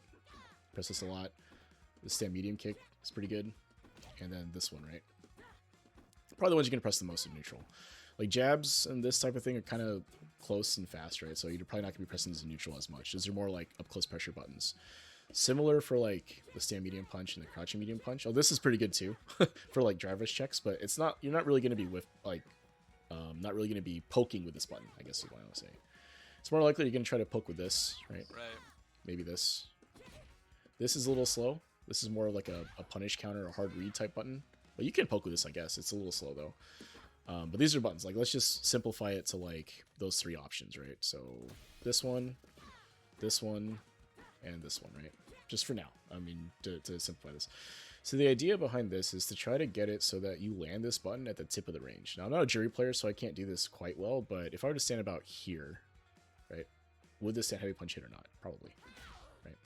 Right here, it's going to whiff. Right? Maybe right here it's going to whiff too. Oh, that hits from there. Wow, that's... Button's busted, what the fuck? Okay. So anyway, the idea here would be for you to get a sense of like... Sign. I know, right? Get a sense of like where you can stand to press the button, right? So if I'm standing here, like if you look at this distance, right, it's closer than you think you need to be, but further than you would imagine you can for a stand heavy punch. Similar for this button, right? Like how far away can I stand to do this, right? And similar for this button too, right? Like how far can I stand to get this, right? And the reason we do this is because it builds sort of the sense of how close or how far a character can be from you and what your ideal ranges are, right? So if you consider the space between the characters, as you do this, you'll get an idea of like what this space looks like, and you'll have a sense of, oh, my button is going to hit or not, right?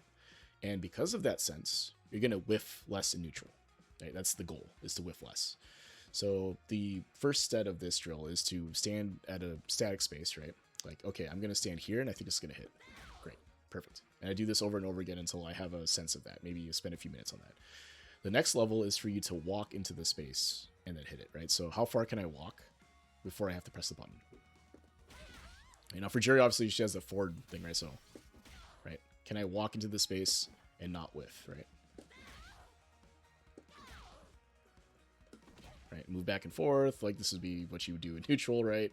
And then bam, right? And again, what this is helping you learn is your character's ability to... So when I talk about this, as you move, right, the space between the characters changes at a specific rate, right? So if I'm moving forward, this space is closing in. If I'm moving back, the space is expanding, right? If the character over here is static, right? Each character does, you know, besides dashing, there's not really like running or anything like that for most characters that can manipulate how fast they move overall. If they're walking, it's usually at a set pace, right? This means that this space between the characters is increasing or decreasing at a specific rate, right? So I can decrease the space at the rate that I'm comfortable with and press my button, right? And because of that, I can recognize when my spacing is going to allow me to hit that button and then press it. And more importantly, I'm going to recognize when my button won't hit and not press, right? I won't whiff my button if I always try to land it. On hit, on block, doesn't matter as long as I don't whiff, right? That's the idea. So that'd be the second level, right? Is you try to do that with all your buttons, right? Yeah. Can I walk in, walk out, like that type of thing, right? And then the third thing would be for you to introduce some random movement from this character, right? So you'd go in the training room, you'd set the dummy to like move a little bit, right? Maybe set a recording of some kind, right? Something like that. And then just try to get a sense of like when I can press, when I can't press, right? Get an idea of that. Now in a real game, the person moving isn't going to be as random as this dummy is going, right? So it's actually be a little bit easier to get a sense of that, right? Because the opponent is not random. But the idea would be that you get a sense of how fast or slow the space between the characters can close if the other character is moving. Now, this is going to depend a lot on like your opponent's walk speed. Your walk speed is going to be constant because you always play Juri, right? So that's always your walk speed. But against like Akuma versus Geef, right? Versus Cammy versus Ken, like those walk speeds are going to be different. So you kind of get a sense of how fast that space can close, you know, for a faster character versus a slower character. And that will help you to not whiff as often, right? That's really the goal of this sort of exercise, is help you whiff less, right? And then once you do all that, you can take it into a real game, right? Go into Battle Hub, play a bunch of casual games, whatever. But your goal is to always land the button, never whiff, right? And you're going to lose a lot doing this. Like, you're going to lose a ton of games because you're going to walk too close. You're going to walk back and whiff, right? Because you didn't have a sense. But as you do this more and more, you're going to recognize that, like, oh, I can stand a little bit closer than I thought I could. Or I realize that this guy's standing way further and, like, he can't reach me, so I don't have to worry about specific things, right? That's really what I think, like, for you, actionable, that would be the next thing. Would be for you to try to get there, because once you stop whiffing buttons in that way, your opponent has to do something else to try to open you up, right? Whether that be inducing you to whiff or do something else like that, but you're less likely to kind of make a blunder, if you will, in neutral, if that makes sense, right? So anyway, that would be the next thing in terms of like immediately actionable, other than anti-airs, right, and maybe combo routing, but other than that, that's really it, right? At least from what I can tell you. The next thing also would probably be working on some of the Oki situation. So the set play, you kind of already alluded to the fact that you recognize that as a kind of a gap in your gameplay right now. So, you know, I won't bring it up, but that is something to look at too. Like your common knockdowns, common setups from that. How do I get plus frames, meaties, that type of thing? Like add that to your game too. That'll help, right? Because even though Oki is a rock, paper, scissors situation, the offensive player has the advantage, right? Because if the defensive player is correct and they defend the Oki, their reward is they stand back up. Maybe they take a little less damage or prevent damage, but their reward is to stand back up the neutral. Your reward on offense, if you're right, is you can kill them, right? 3,000 damage, 5,000 damage, death, right? You can kill them from there, right? So the risk reward is heavily skewed in your favor, right? So especially for a character like Juri that has like a lot of good set play can induce whiffs and induce delay text and that type of thing with like dashing and all that stuff. It's really strong. It's worth adding to your game. Obviously, you don't have to add it all at once, but I will say that the Oki stuff is easier to add right away because you can lab it, right? You can spend however long you want in the training room going through that. You don't have to do that in game, right? So cool, man. So with that said, do you have time to run it back? Is it too late, or run another set? Up to you. What's up? Sorry, my dog was barking. Oh, I was just saying. With that, like, did you want to run it? Do you have time to run another set? Do you want to do that? Run it back, or Yeah, too late? I would love to. I'm Okay. always, one of my favorite habits is just going into the battle hub and getting just eviscerated. That's how I do consider that how I got out of platinum so fast. It's a big reason why people get better is you have to lose a lot, and it's something Yeah. that is very difficult, I think, for people to grasp. Is that Street Fighter and fighting games, it is a 1v1 thing, so you're gonna lose a lot, like as you're learning. That's just how it goes. So Yeah, a very wise player at my locals told me, and I'm sure he didn't come up with this, but I'll credit him. He's like, "You got to get washed to get clean, bro." And I was yeah, like, "Oh, yeah, damn, yeah. that's wisdom. It's Thank deep, you." right? It's deep. But Oops, that I is did not definitely like a sentiment, right? Is there's always going to be someone better. There's always going to be someone that can teach you something new, and a lot of times it's by hitting you in the face, right? So, I don't know, the first three, we'll leave the mics on because it's funny, and Sure, sounds yeah. fun. Main thing again, if you were to try to take something immediately, just try not to whiff buttons, right? Try to get a sense of Yep, when you want to that's press. what I'm going in. Yep.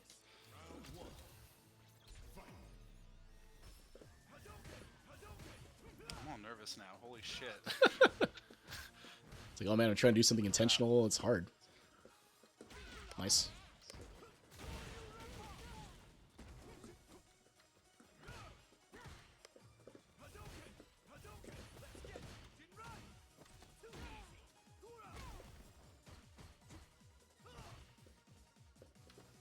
Oh, nice.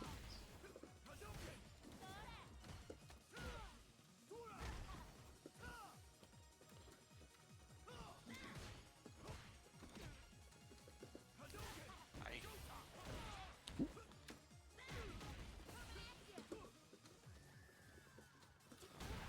Uh-oh.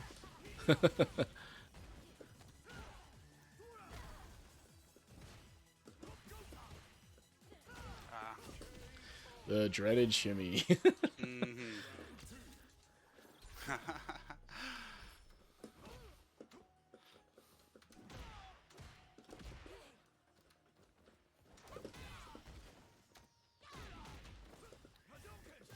Oh.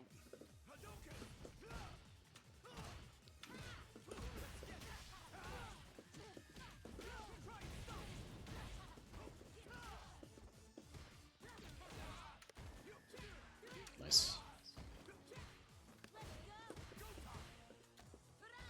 Oh, I tried to shimmy. Die. Oh, he had me.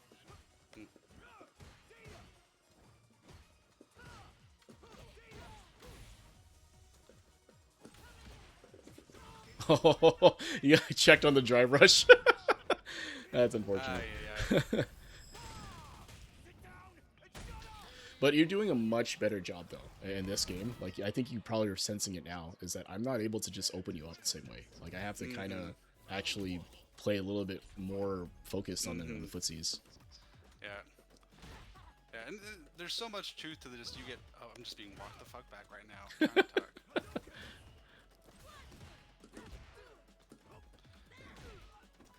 Aye.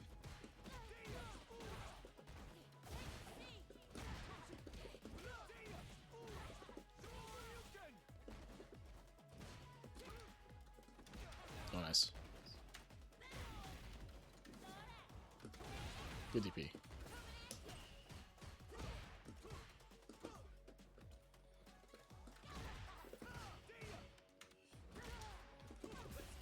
Oh, clipped you just as you started moving.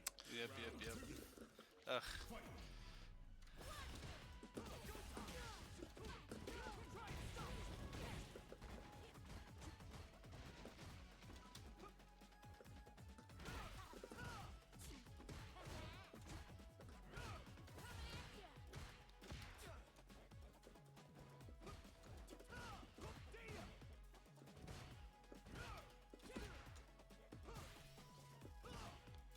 Oh, Ooh, what the fuck? a little bit of rollback. I'm lagging. What's that? I don't know what's happening. Okay. There's a little bit of rollback there. Felt it on my side too.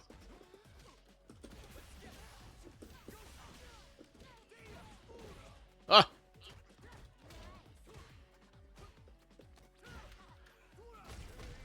A little bit of rollback, but again, like I think you're doing a much better job of like trying to contest me in the neutral game, right? So. Alright, okay. I'm not gonna blame the lag for being opened up, but oof, that was a spike. Yeah, it was unfortunate.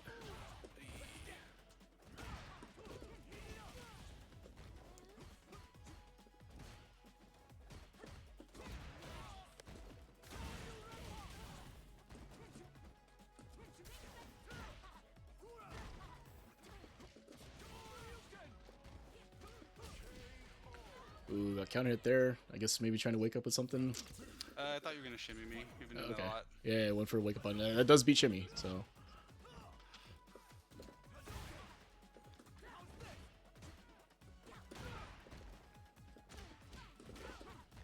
Ah!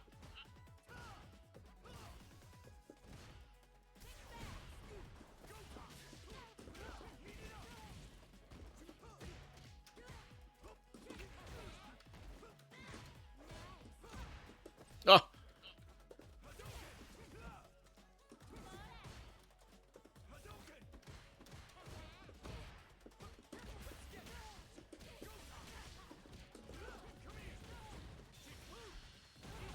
They got beat by the Fuha autopilot at the end there, right? A couple of -6 situations.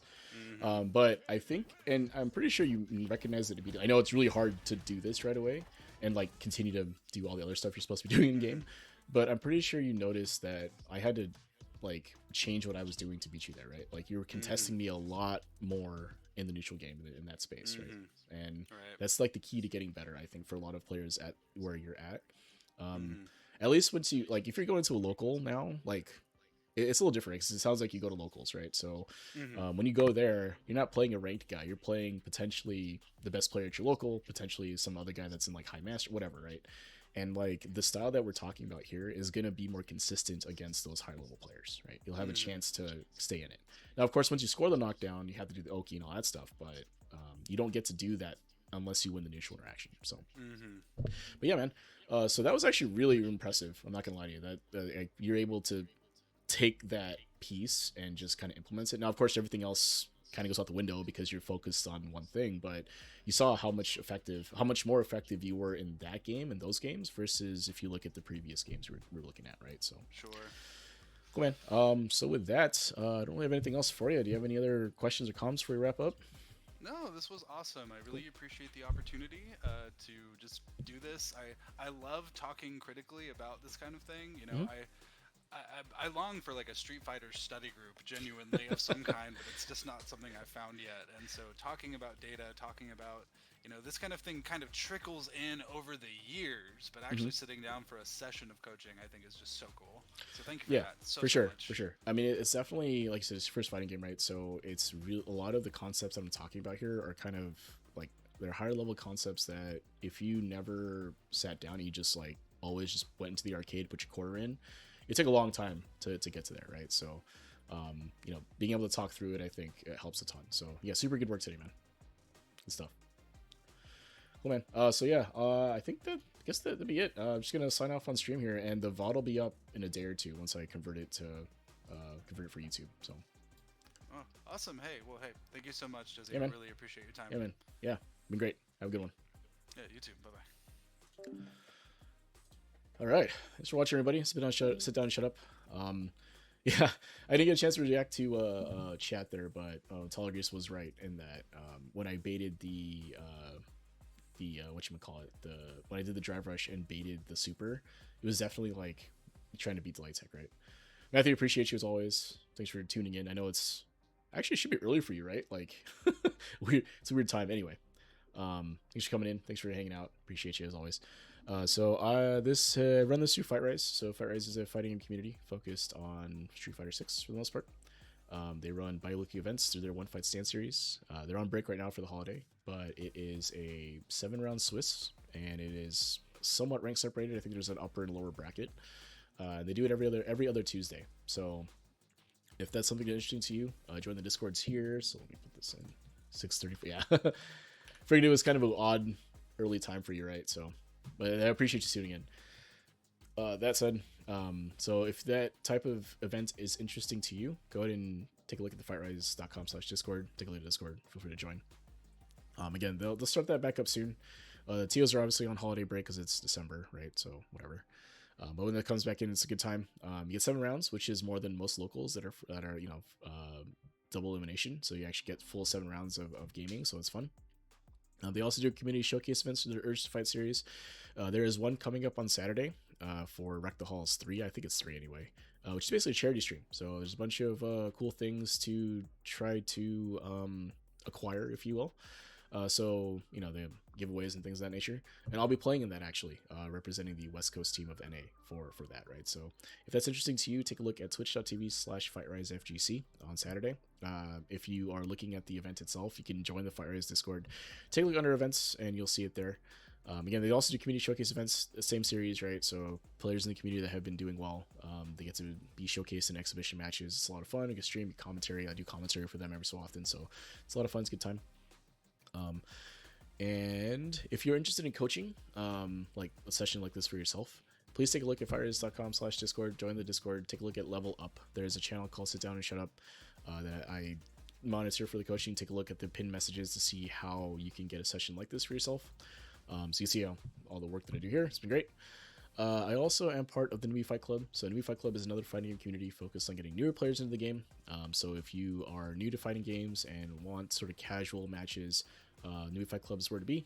They do lobby nights every Monday, Wednesday, Friday. So everyone jumps into VC. We all play on a cab and Battle Hub, and we chat and critique games and talk and all that stuff, right? So Mondays are typically Modern Mondays. So on if you are a Modern warrior, or you play Modern rather, or you're interested in Modern, you come in on Mondays. You don't have to play Modern, but it's kind of encouraged, as that's kind of the theme of the lobby night, if you will.